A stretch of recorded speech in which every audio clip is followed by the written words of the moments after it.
Hello everyone, this is Ady Suleiman and you're watching Myles Presents. Well, maybe I've been a fool, but I'm in love with you. For you, girl, I'll be true. Do whatever you want me to do. Can't help how I feel. Let's dance under the moon. You leave me wanting more. Just darling, tell me what's the score. Joining me is the Don, Ady Suleiman. How's it going, man? Good to be back here, Myles, bro. Good to be back in with you. Trust me, last time we went proper deep with State of Mind as well, innit? We went in, man. We went in. No, I really enjoyed the last time we linked up and I came through here, so it's hopefully got more of the same today. Hopefully. You're gonna switch it up. What are you gonna do? Well, I'm gonna switch it up because obviously what's the score is slightly different, innit? Yeah. Like you jumped from like not as political. Politically charged, didn't it? Trust me, that's what I'm saying, innit? Politically charged. And now you've come with this one, which is more of like a love song, innit? Yeah, for sure. Before we even get into that, let's talk about like what you've been doing between the space of State of Mind and What's the Score. So, I mean, it's all a bit of a blur, to be honest. You know, days kind of blur into one. But I've been working on the album. That's kind of been my main focus. And over summer, I did a few kind of festivals. I played Wireless for the first time, which was wicked. Really enjoyed that. On the Saturday as well. Yeah, that was fun, man. I didn't know how I was going to go down there because it's quite a very urban kind of audience. I wasn't sure if how urban my kind of music is or if people loved it, but people were going nuts for it and it was a great show in the end. But yeah, mainly the album. It's kind of been my main focus, working the album, getting this EP out, recorded obviously What's the Score and the new EP, and wrote some tunes, new tunes there. So all of that's kind of been keeping me busy, really.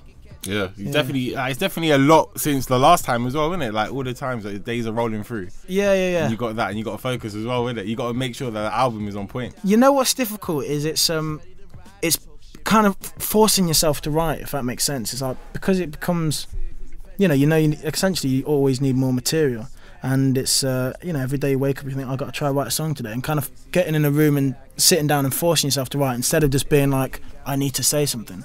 That's what I found interesting and quite difficult in some ways to not just wait for inspiration to come, but try, conjure some kind of inspiration and kind of. Well, when you're getting more bookings as well, like time in the studio, it's a lot harder to do, innit? Where before you could be able to sit there for like a good week and bang it out. Yeah, now it's just exactly. like you got this coming through. Yeah, no, exactly. It's it's a lot of multitasking, which I'm not great at, to be honest, bro. I'm not that good at doing a lot of things at once. I like to have, if my album's my focus, I want to put all my energy into my album, not, think about too much of a stuff. But I'm learning to kind of find out about how to be an artist, and you got to do a lot of things and juggle a lot of things at once. But it's been fun, great experience. Look at the levels where we're getting proper deep already. We literally started. I can't help it, bro. I can't help it. Like I need to try and just. Give us straight. It's good though. We're keeping the toes from last time, isn't it? Though that's the way forward. But let's talk about What's the Score though. Sure. Obviously the EP is called What's the Score. Yeah. The track, sick track, man. Thank you. I rate this track. Like, your State of Mind was sick because it was relevant for the time as well, isn't it? It's always relevant. But like obviously general elections came out. Sure, yeah, that was proper fluky how that happened really. It wasn't planned. Madness though, innit? It worked out. It worked out good. But this one is Joey Bada's on the track as well, Yeah, crazy. Smash It feature. Your part is on point fire, as well. Thank you, man. Like, so how obviously you said that it linked up because obviously he heard some of your music just playing in the studio. Yeah. Like, you was obviously in America when you was doing all the recordings and stuff like that. But before we even talk about the track, how do you think working in America actually changed your sound a little bit? I don't know if it changed it, but maybe it did subconsciously, because you always take whatever you do in life, you're going to learn something from it or take experience from it. So definitely going out there, I learned a lot, and I think the main thing I learned from it is they're so collaborative out there. Yeah. You can go in a studio, somebody will walk in, and instead of just chatting and kind of going off to work on things, they'll get together and write a song in the studio. So it's a lot more collaborative, and I think being with the Social Experiment, that's definitely how they work, and spending a lot of time with them, that definitely rubbed off on me, because I think before that I was very not skeptical about working with people, but probably just didn't know how to work with people. I was kind of, and still am, very new to collaborating and doing collaborative projects, but it's so much more fun because you get to hear other people's ideas and you can take that in and do your own thing with it. So that's probably the main thing I learned over there, is kind of go out, meet some more people and try to work on more projects than just yours and do more than just Ady. So America's the next step, or is it reaching out to some UK artists as well? Yeah, UK artists for sure. I'd love to, because I think there's so much talent in the UK at the moment. Lil Kana, I'd love to do something with him. Tom Mishk as well, I'd love to do something with him. Rosie Lowe, I'd love to do something with her. Ellie Ingram, I think she's amazing. So there's definitely a lot of stuff over here, and I think it's important to kind of get a base, you know, where you're from. And I listen to these people's music and I relate to a lot of it. And hopefully, you know, they like some of the stuff I put out, and we can kind of make something happen. But I think I save America. I'd love to go back out there, but I definitely like to make some connections in the UK for sure. Yeah, because you can only like listen and collaborate with people that you actually believe in as well. You can't just do a feature just for the sake of it. You know what I mean? Exactly. Yeah, it's got to make sense to you, and it's got to make sense to them. And it's and even saying that though, you know, I'm sure that there'll be people out there. I love their music, and they'll love mine. We'll get in a room, and nothing can happen. You know, we just can't have that. So it's always interesting working with people, because you never know if it's gonna work or not. But no, it's definitely important to respect them, their artistry. You know, there's no point jumping in with someone that you don't like their stuff, because that's awkward. Yeah. Exactly. Yeah. For you sure. don't even know what you'd be able to say to them. Be like, yeah, you want to do this verse, I want to do that. I've had that once or twice. Before I kind of started doing, you know, taking my music seriously. You know, I work with some mates and that. It's just. This doesn't work. Yeah, it's just bad. Like, 'cause you feel bad kind of snubbing off their ideas. Do you know what I mean? Yeah. And I'm sure I gave some ideas, and they felt bad being like, this guy's an idiot. You know, he doesn't know what he's doing. So it's you gotta have mutual ground in a certain way to be able to work with people. And that's why you linked up with Joey. That's why I linked up with Joey. Yeah. See how it goes all the way around through. Bro, I'm a massive fan of his. Yeah. Like, a huge fan of his. So it was it's an absolute pleasure, really, an honour to have him on one of my records, and for him to jump on it was a dream come true, really. So yeah, and the video shot in Barcelona. Video shot in Barcelona, which is also a dream come true. First time out there. So wait, did you go out there? Yeah, we went out there with my flatmate. He was out there with his missus, and I took a good family friend. That was the girl in the video. Yeah. And then Michael, the director, and his girl came out, and we just kind of had fun with it, man. It wasn't, you know, didn't really feel too much pressure or anything, and I kind of said this is what I want as a concept. I want it to feel very natural. I want people to feel like they're on the trip with us. Like, I don't want any too much playing up to the camera. Like, let's just you. Yeah, just recording. Yeah, I think it's important for me to get more of my personality across in the videos, and especially with this song, because it's slightly different, like you say, to the state of mind and that. I wanted to kind of show that side of it. And I think when it comes to love stuff, like, I'm probably that dude that. Like cringe, you know, I'm cringe if someone's like, yo, gives you your sex face and camera. Your fans aren't gonna know that though. Like, yeah, but I'm not a D'Angelo. Do you know what I mean? I'm not smooth, bro. I'm not smooth. Like, so if someone, you know, on camera, I can imagine if you're like, and you know, this is some new actor that you got to work with, and you got to act like this. I know that I just, you know, probably end up being proper shy and stuff like that. So it was important for me to get someone that I felt comfortable with on camera and just do it in a natural way. Yeah, see, that's good. And what I like is the home video effect as well. Yeah, that works. It shows obviously a different side. It shows your actual personality, because if you're doing like something staged, then it just doesn't work. Yeah, and also it's important that I want people to know that it's me that's making the videos and making the music. You know, it's not like some kind of conveyor belt kind of system that I've got going on. It's literally 5 of my best mates, whatever, you know. You said it now, you committed.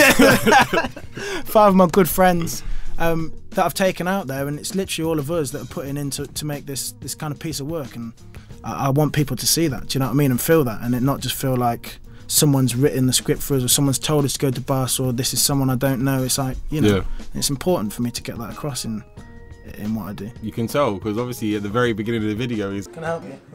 Yeah, I got a delivery.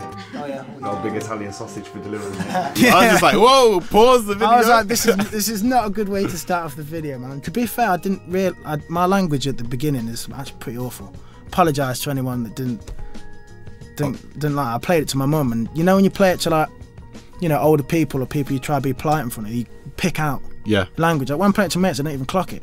I play it to, like, you know, my mum and my grandparents, and I was like, oh my god, I'm so sorry. Like, you know, there's the Italian sausages flying around here, fucking this, fucking that. So I felt awful, but you know what? Yeah, just put a little thing in the video, innit? Yeah, explicit content in the corner. Content, yeah. Can't air this on the BBC. But obviously the EP is also called What's the Score as well. Yeah.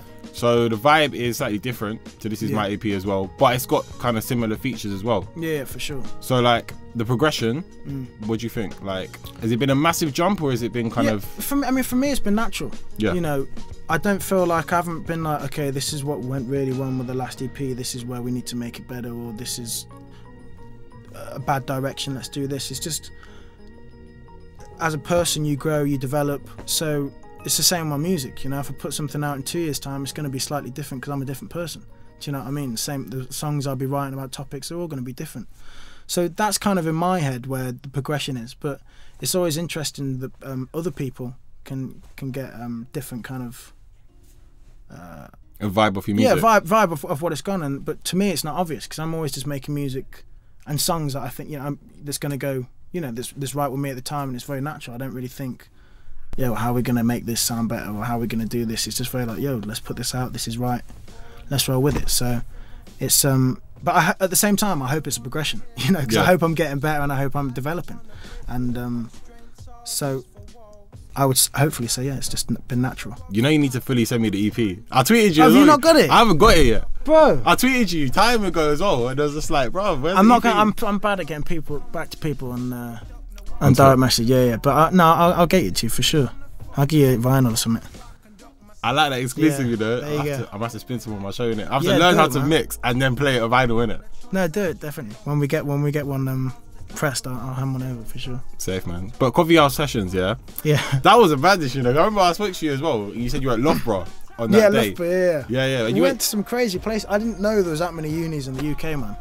There's so many, but it was wicked. I had a wicked time, and first time I did back-to-back touring, so it was great experience for me in terms of seeing how my voice is going to hold up, my stamina, energy, whatever. Yeah. And also the people you're working with, you know. Is it different people or the same? No, it's the same people. You know, went out with my tour manager, Rosie, does a lot of my photos, and Ed, obviously my guitarist, and just, you know, being in a van with someone for like 2 weeks constantly, and then, you know, all in the same hotels and eating out together, it was, you'd think it'd be stressful, but it was, you know, it was wicked, and it just showed that, you know, I got a good team in place, and you're doing what you love. You know, yeah, exactly, and I'm really happy to be working with the people I'm working with, and it allowed me to go out and meet people after shows that I don't always get the opportunity to do, because you're in a coffee house and you don't there's no backstage, there's no green room, there's no prep time. You're like, they're right there, so you walk off stage and, you know, you start chatting to people, and that's something I really enjoyed, because I never really, you know, realised the kind of importance of that, not just for the people that are watching, but for myself, because they tell you stuff that it's just, you know, lovely to hear, you know, and it's just great to get that kind of direct, straight feedback, not just on Twitter or not socially, like, you know. In person, it makes a massive difference, and it definitely gave me some motivation and kind of courage to carry on doing what I'm doing. So you're going to do that on the tour as well, because that's coming up. Yeah, man, the tour is definitely, I'm going to do that, because obviously it'll be the first time I've done a headline shows. 3 of them are sold out. Yeah, crazy, man. I was over the moon. I only found out the news today with Bristol and Nottingham, so over the moon with that, because it was nerve-wracking putting on shows or anything. Like, even I get nervous when I put a party on. I'm like, I hope people are going to turn up and it's not a dead party. Do you know what I mean? It was the same with you know, the shows. I really wanted people to come through and have a vibe, and I feel very privileged that so far we've got 3 sold out. Hopefully I can sell out the other 2. Fingers crossed. Blatantly gonna get sold out. I hope so, man. I hope so. I know it's been a bit slow on some of them, but I have faith, you know, and positive energy. All right, so moving away from the tour quickly, yeah. How'd that half marathon go? I'm not gonna lie, bro. I think I did good. I did it in 1 hour 50 minutes. That's it. No training. Boom. So I felt great afterwards. But I did it with 2 other people.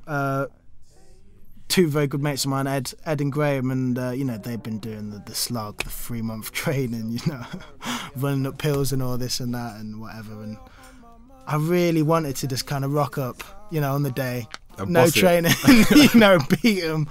But no, they smashed it. I think Graham got like 1 hour 43 minutes, which was incredible, and Ed was a couple of minutes ahead of me. So. What are you saying, London Marathon? Mate, I would love to do the London Marathon. It's all booked up though for 2016. Next year. So I have to do it for 17, yeah. I have to do it for that.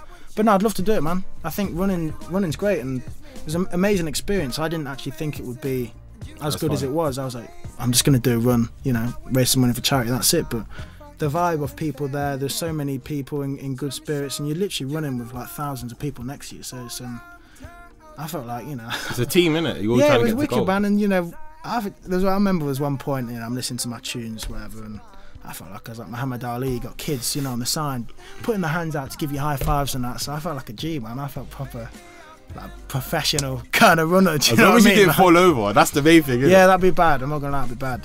But it was, you know, wicked experience, and I felt very proud. And most importantly, managed to raise some money for two wicked charities. So. See, that's always the most important thing about For marathons sure. as Yeah, well. for sure. But I wanted to ask you, what do you think it means, like, or what do you think you need to win a Mobo or even get nominated?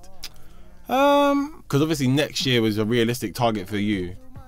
I mean, yeah, it'd be great to win a Mobo. Yeah. But they've been very supportive of everything I've been doing so far, so it'll be incredible feeling to get nominated, and you know, if one day I could win something, that would be a dream. But at the same time, I don't think you just have to keep on doing you and not get, you know, awards and stuff are always going to be there, and you're always going to miss out on opportunities, and you're not always going to get the stuff that you want. So I think it's just important just to stick to your game and do it, and if it's good, you know, they will hear about you and they will keep up with what you're doing, and you just got to do you, man. And if there's enough buzz and enough hype around you, then they'll feel stupid not nominating you and not doing it, because People are going to everyone are telling them to do it. Do you know what I mean? So you just got to do you and hope for the best. And the most important thing is, you know, people. Make sure that they love what you're doing and get a vibe with them, and other things will fall into place. Exactly. Now, final question. We went mad deep, you know. Again, We always do, second man. time. I honestly, I enjoy it, man. I enjoy it. Trust me, same. And what's the plan for 2016? 2016. God, hopefully a lot. Hopefully a lot will be going on. I mean, I'm going to drop my album Yeah. in 2016. So I would, you know, love to do a European tour. A lot of tours over there. Depends how the album does, man. You know, depends what happens. But my plans are to put the album out and to go tour and have fun. and get out in some different countries and take my band with me, write some new songs, start working on other records, collaborative projects as well. Got a few things in the pipelines that I can't talk too much about because they're not confirmed. But Zip 'em up. yeah, exactly. I've probably said too much already. But no, put other stuff out and work with some other people and just kind of enjoy life, man. And see how far I can get and where I can go. You know? Exactly. And I wish you all the best as well. I hope you smash it. Thank you, brother. I'm sure we'll catch up in a couple of months' time. For sure. Exactly. You come to the shows? You come in November. Where's my, you know... Oh, you're not. So you're not gonna buy an EP anymore. You're not gonna buy a ticket. No, you know what, yeah? Like, I shouldn't even say this, but I ain't downloaded music, or I ain't bought music since 2007. That's bad, So, man. like, yeah. So I'm not gonna start now. No, you know what I mean? You know what I mean? Like, look, I'll try and come down, but it's sold out now in London as well. Yeah. There might be a few guest spots, man. So I'll try to sort you. Safe, man. All right, this was Myles Presents. Ady Suleiman over there. Wicked. Thank you very much for having me. Peace.